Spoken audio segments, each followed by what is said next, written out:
Hey, welcome to the deep dive. It's almost a cliche now to say relationships begin online, but think about it from that initial DM or like on a post to sharing milestones. Um, so much of our romantic lives plays out on social media. Mm, Today, we're diving deep into this fascinating intersection of our digital habits and our love lives. yeah, it's huge. We've got a range of perspectives to explore with you, from the expert insights of psychotherapist Dr. Elizabeth Fedrick, featured impaired practical guidance from Mind and Body Counseling Associates, and some really eye-opening survey data on online cheating from Compare and Recycle, That survey data is pretty wild. isn't it? Our goal in this deep dive is basically to give you a solid understanding of social media's real role in our relationships, both the ways it helps us connect and, well, the potential challenges it brings. Plus, we'll unpack some surprising stats that might just make you think differently about what's happening online. It's truly remarkable how interwoven our digital and intimate worlds have become. This isn't just about how younger generations are dating. It's impacting relationships of all kinds. And the unwritten rules seem to be, well, constantly shifting. Totally. Looking at these sources, what really stands out is this duality social media as this powerful tool that can both build and potentially erode romantic connections depending on how we use it. Okay, so let's get into that duality. Dr. Fedrick in Paired really frames it well, emphasizing that social media isn't inherently good or bad. It's all about our usage and, importantly, the boundaries we establish. Exactly. On the plus side, when you think about staying connected with loved ones, especially when miles separate you, it's a game changer. Paired even made the point that it's light years faster than the Postal Service, which is, well, obviously true. Yeah, a bit faster. Beyond just logistics, Dr. Fedrick highlights how we use social media to show our partners we appreciate them, to capture and share those joyful moments, that digital scrapbook of our lives together. It's a new way of expressing affection and like shared experiences. And what's fascinating here is how social media has enabled these constant little micro interactions throughout the day. Dr. Fedrick mentions the playful flirting through comments, tags, and memes. It's almost become a dialect of modern romance for many couples, hasn't it? Oh, definitely, that shared language. And when you consider long-distance relationships, as both Paired and Mind and Body Counseling Associates point out, these platforms are invaluable for bridging those geographical distances, allowing you to feel like you're participating in each other's daily lives, even when physically apart. Hmm. Mind and Body Counseling also raises an important point about how social media can broaden our dating pool initially, connecting us with people we might never otherwise encounter. In essence, it's expanded our horizons for finding connection. Exactly. It's like social media has evolved into this always-on hub for our relationships. Mind and body counseling even suggests it can actively strengthen existing relationships through this continuous connection and the sharing of everyday moments. Mhm. Think about couples posting about their morning coffee or their commute. These little glimpses into their lives create a sense of shared experience, even virtually. Yeah, that day-to-day stuff. And Dr. Frederick also makes a great point about how social media can fuel shared interests and the discovery of new hobbies. How often do you see couples inspired to try a new recipe or activity because of something they saw online? It definitely has the power to spark those shared experiences that bond us. And if we connect this to a broader understanding of modern relationships, you can see how social media has become deeply embedded in how we initiate and maintain our intimate connections. It's a fundamental shift in how we navigate these relationships. No doubt. However, as Dr. Fedrick wisely cautioned, this immense power comes with a crucial responsibility to use it consciously and thoughtfully. The excessive use, she mentions, is really where those initial benefits can start to backfire, leading to some unexpected and, well, often negative consequences within the relationship. Absolutely. This is where it gets really interesting, isn't it? When we look at the flip side of that coin, excessive social media use, as Dr. Fedrick notes, can ironically lead to greater distance between partners. You're constantly connected online, but perhaps feeling increasingly isolated in your real-life interactions. The disconnect. She highlights some key problem areas: using social media to intentionally provoke jealousy in a partner, engaging in passive-aggressive behaviors through posts, or seeking romantic validation for people outside the relationship. That last one in particular feels like a significant red flag for trouble. Oh, yeah. And Pear delves into the research, indicating that a greater reliance on social media can indeed correlate with lower relationship satisfaction, with Instagram usage specifically showing a link to increased conflict. Instagram specifically, huh? Yeah.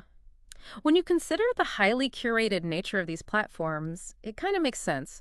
It's so easy to fall into the comparison trap, constantly measuring your own relationship against the often idealized portrayals you see online. Right. Then there's this term phubbing they mention, that act of snubbing your partner in favor of your phone. It might sound trivial, but the research suggests it directly undermines in-person communication and can significantly limit emotional intimacy. Hmm. Think about how it feels to be in the middle of a conversation with someone who keeps glancing at their phone. It sends a powerful message, even if unintentionally. Flubbing. It's almost a funny word for a not-so-funny reality. You're right there trying to connect, and it's like there's this digital wall between you. Exactly. And the point about those curated online portrayals, both paired and mind and body counseling touch on this. Yeah. It's that constant highlight reel. Everyone's sharing their best moments, their most picture-perfect selves, and it can breed these really unrealistic expectations for our own, often messy, real-life relationships. You see these seemingly flawless couples online, and can't help but wonder why your own Saturday morning isn't quite that picturesque. This raises a critical point about the gap between perception and reality in the digital age. As Paired succinctly puts it, social media is a highlight reel, not the full-length feature film of someone's life. So true. And Dr. Fedrick offers a pretty comprehensive overview of other potential pitfalls.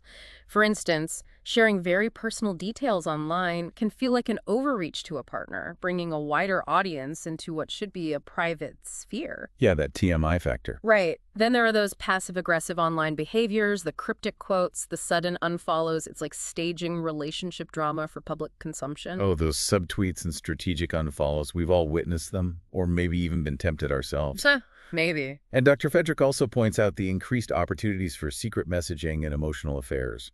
That digital space, with its perceived anonymity, can unfortunately lower the barriers to crossing those relational lines. Definitely a risk. Plus, just the sheer time sink of constant scrolling can steal away from valuable one-on-one time. You could be physically together on a date, but are you truly present if you're constantly checking your notifications or documenting the experience for your followers? Exactly. And Dr. Frederick also highlights how unhealthy communication patterns we observe online can seep into our direct interactions. The kind of snarky or dismissive tone that can be common in comment sections isn't exactly conducive to building a supportive and understanding partnership. Good point. Mind and body counseling further adds to this by emphasizing the potential for digital jealousy and online surveillance, which can quickly erode the foundation of trust and breed conflict. That constant monitoring of a partner's online activity, the second guessing of every or new follower, it's a cycle that fuels anxiety and suspicion. And let's not overlook the fundamental issue of missing nonverbal cues in text-based communication, as mind and body counseling underscores. So much of our communication relies on tone of voice, facial expressions, body language. And when that's stripped away, it's incredibly easy for messages to be misinterpreted. A playful remark can sound sarcastic.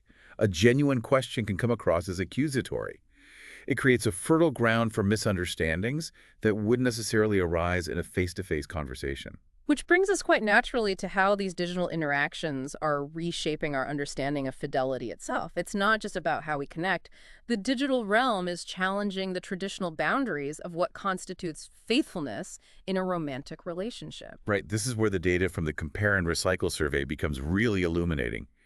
They found that an astounding 2/3 of people in the UK actually consider online cheating to be just as devastating as physical infidelity. 2/3. That's a profound shift in perspective, isn't it? It really underscores how seriously people are now viewing these digital boundaries within their relationships. It truly does. And the survey goes further, delving into the very definition of what online cheating entails. They reference BLA Mileham's characterization, which centers on the violation of that implicit agreement of emotional or sexual exclusivity, the element of secrecy involved, and the subsequent damage inflicted on trust, irrespective of whether any physical contact has occurred. So it's about the trust breach. Exactly. It's about the intent and the impact on the relationship's core tenets. Right. It's no longer solely about physical intimacy. The survey provides some really concrete examples of what people consider online cheating. Things like giving special attention to someone online, developing deeper online connections with someone other than your partner, maintaining inappropriate contact with ex-partners, and of course, engaging in sexting. Yeah, those lines are getting clearer for many. These all fall under that broadening definition of infidelity in the digital age. And the survey also highlights this increasing phenomenon of phone checking. It's quite striking to see the generational divide here. Younger adults, particularly those in the 18 to 24 age group, are significantly more likely to check their partner's phone compared to older generations, Really? where a vast majority of those over 65 report never doing so. Yeah. It suggests a real difference in expectations around digital privacy and relationships depending on when you came of age. Wow. What I found particularly interesting was that, according to this survey, men are actually more inclined to regularly check their partner's phone than women. That surprised me too. Even though women reported being more likely to be concerned about suspicious online activity, the survey touches on research suggesting that this behavior often stems from underlying insecurities, but it can unfortunately become a self-fulfilling prophecy by eroding the very trust it seeks to confirm. Rebecca Partridge, the counselor quoted, offers a really salient piece of advice. Instead of resorting to snooping, we should be addressing our concerns through open and direct communication. That's such a crucial insight. Building a strong foundation of trust requires vulnerability and honest dialogue, not detective work and suspicion. Absolutely. And the survey also explores the sensitive topic of dating apps. A considerable majority of younger adults view having dating apps while in a committed relationship as a form of cheating, a perspective held much more strongly than among older adults. Another generational thing. Yeah. And it's interesting to note that women are more likely to perceive it as a betrayal than men. Again, it underscores how differently these digital spaces and activities are interpreted across different demographics. The survey also pinpointed some specific online behaviors that many people find suspicious. Leading the pack were having two separate phones, becoming defensive if someone tries to access their device, and deleting message histories. The classic signs, maybe. Apparently, seeing a heart emoji next to a contact name raises more suspicion among iPhone users, a quirky but perhaps telling detail. Weird. And not being willing to add a partner on social media is seen as a red flag for a significant number of people. Surprisingly, password-protected apps weren't flagged as suspicious by as many respondents, which I found quite unexpected. Really? That is surprising. And consistently keeping their phone out of sight also raises suspicions for many. It's almost as if we're collectively developing a new language of digital red flags and unspoken rules in our relationships. But as the survey also points out, married couples seem to operate under a somewhat different dynamic. How so? They report being less likely to check each other's phones and more likely to share access, which, as the article suggests, could well be an indicator of a deeper level of trust that has been cultivated over time. That makes sense. More established trust, maybe? Unfortunately, the survey also reveals some sobering consequences. 18% of those surveyed had discovered a partner engaging in a digital affair. Oof. And a startling 59% of those relationships subsequently ended. Furthermore, suspicious phone activity alone was cited as the cause of 1 in 10 breakups. Wow, 1 in 10. That really brings home the tangible impact that these online behaviors can have on the stability of our relationships. John Kenny, the relationship coach quoted in the survey, offers an interesting perspective, suggesting that online cheating might be perceived as a safer or less consequential form of infidelity, but ultimately, it almost always comes to light and carries significant emotional weight. Yeah, safer seems like a misnomer. Right. The survey even uncovered regional variations, with London showing higher rates of both phone checking and reported incidents of online affairs. It paints a picture of just how pervasive this issue has become in the landscape of modern relationships. So with all of this in mind, how do we actually navigate this digital terrain together in a healthy way? Dr. Fedrick in the paired article provides some really practical guidance, emphasizing the importance of setting boundaries, being willing to compromise, and perhaps most crucially, engaging in open and honest communication.